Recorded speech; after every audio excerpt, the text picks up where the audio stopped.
Now in this string change, I'm going to show you the one mistake you cannot make when you have a round wound core. If you do this mistake, you may ruin the string and it be unplayable, and that's an expensive mistake when you're looking at expensive strings. So I got a delivery in the post. These bad boys by Dogal. They got some new strings to try out. I went to the bass show and I went to the electric bass booth, played through some of their stuff, and I found a fretless bass that I fell in love with, which is not mine yet, but that's the plan later down the line. But they were all strung with these Dogal strings, and I really loved the fretless sound. And they said to me, because they seem to like my playing, try out a set of these strings and let us know how you get on. So that's exactly what we're doing here. Now what am I trying it out on? I've got a 5-string PJ bass. I ain't gonna pronounce the name because I don't know how. That's shame on me, but there we go. It's currently got Dunlop Super Brights on it, so it's gonna be a very different feel.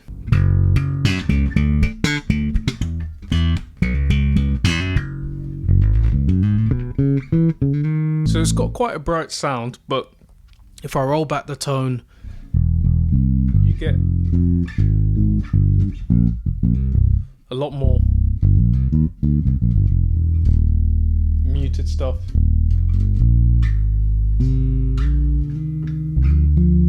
That's gonna sit nicely in a mix. Now, my thinking is this. I've got the jazz basses. So anytime I've got to do stuff that is a lot more slap orientated, I'm always going to pick the jazz anyway. So on this bass, I'm going to go the other direction and make this super warm, subby, think old school hip hop, think, yeah, Motown. It's going to just do what it needs to do, full warmth. Now the interesting thing with the carbon steels is it says a round core string as opposed to a hex core, I believe. Now, I'm not super technical on strings. What I do know is that they've done it this way. I think it lines up with the old way of making strings, but they've got a particular carbon alloy in it that is supposed to be lower tension, especially compared to other flats. Now, I don't have lots of flats to compare it to, but I will tell you how different that feels. I have played flats before and they do feel a bit more tense, so it'll be interesting to see what we get, how that feels. They're also supposed to be bright in comparison to a Flatwounds string. Now, it'll be interesting to see how long that brightness lasts too, because obviously as you're doing the Flatwounds strings, for most of us, you know, you're trying to get more of a mellow tone anyway. But I also love the feel of a Flatwound. I feel like that just suits me and my playing. I'm going to play along just with something here so you can get a feel for how this bass sounds with a little bit worn in Dunlop Super Brights, and then we'll get the comparison with the new Flatwounds. So this is full tone.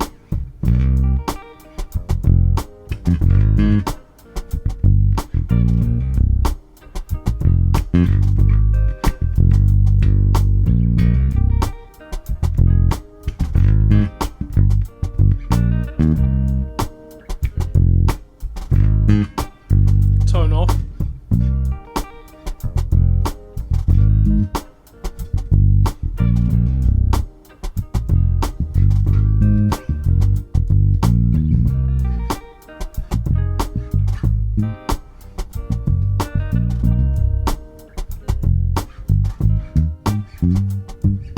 Okay, let's get on with the string change. Now, in this string change, I'm going to show you the one mistake you cannot make when you have a round wound core. If you do this mistake, you may ruin the string and it be unplayable, and that's an expensive mistake when you're looking at expensive strings. With round core strings, it is vital that you bend the string before cutting it to length. As I found out the hard way the first time round, I will now be changing all my strings like this, just in case, to get into the habit. Camera doesn't want to focus, but they're very silky and they got like a light blue wrapping. When I change strings, everyone's got their own way. You can tell me how I'm right or wrong in the comments, but this is how I do it. I do one string at a time just to kind of keep a certain level of tension on the neck. And now going from Roundwounds to Flatwounds, I may have to readjust the setup in a day or two, but time will tell. If you wind the strings off instead of cutting them, you have the option to put them back on should anything go wrong in the process, or you know, you've got a backup string in a case of emergency. Now, I was shown a way to get the string length is you make sure the string is tight through the bridge, and then what you want is at least 2 tuning pegs worth of extra length from the one you're attaching it to. Now, this was the mistake I made last time on the low B string by not bending it first. So you got that angle there and then cut from the angle. Then rewind. This kit was actually for guitar, so my tuning peg doesn't fit as snugly on. I think my next investment will be in one of those. You can get these drills that winds it up a lot quicker. Okay, G string done. I'm gonna do all the rest and get back to you. So we've changed the strings. Got the new strings on. Certain presents. Stay tuned for that. We got the fresh strings on. If we just have everything full, this passive bass.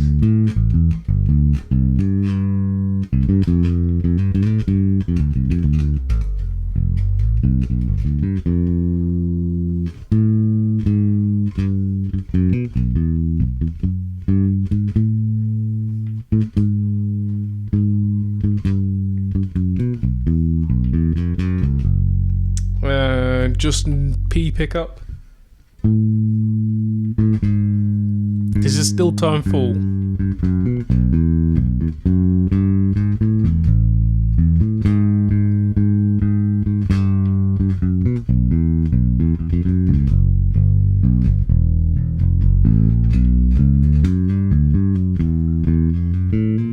Roll the tone off about halfway.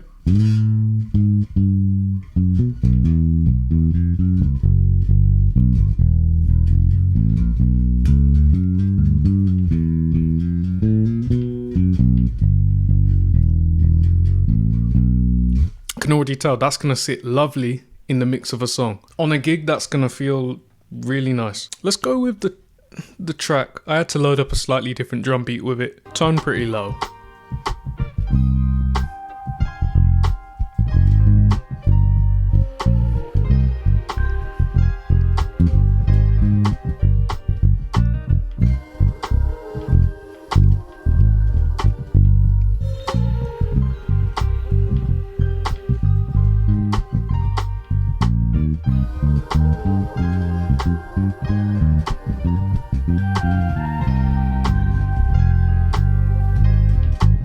Let's raise the tone.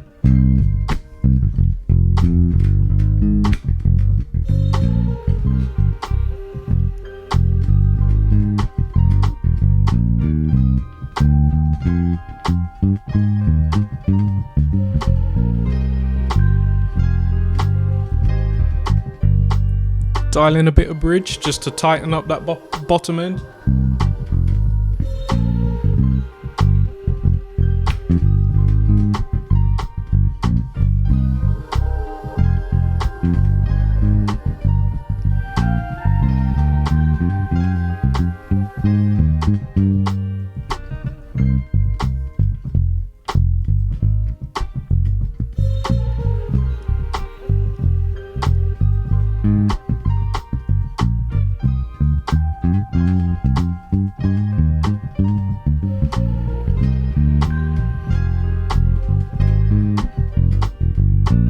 That's warm. That's nice. I'm really liking that.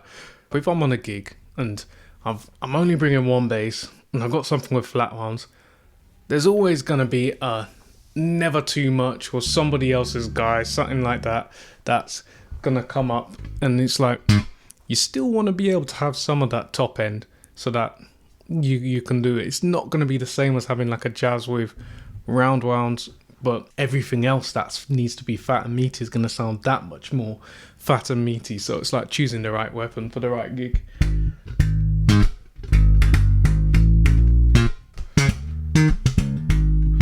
I'm going to turn off the mic because you're going to get just more string noise otherwise.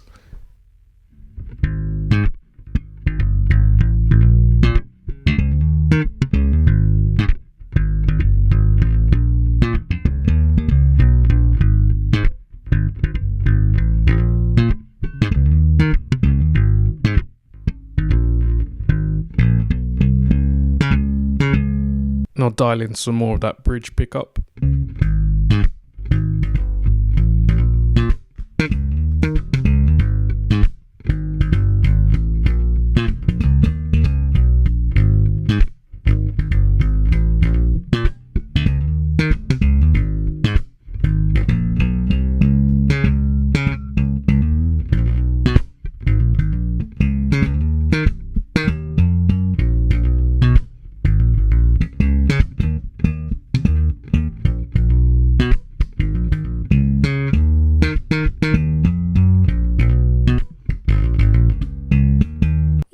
that can run. That can definitely run. And that's the thing. I'm pushing the boundaries of what it's supposed to do. You don't buy flatwound strings to do slap bass. But in the context of a real world bass player, you may find yourself in a position where you've got a bass with flatwounds and actually you end up playing a song that requires a bit of that. And there's still that option to do. The pops are good. The slaps not so much, but slapping on a flatwound bass, it's just not really gonna happen. Where this is gonna really rock is all the soul bass lines and warm stuffy.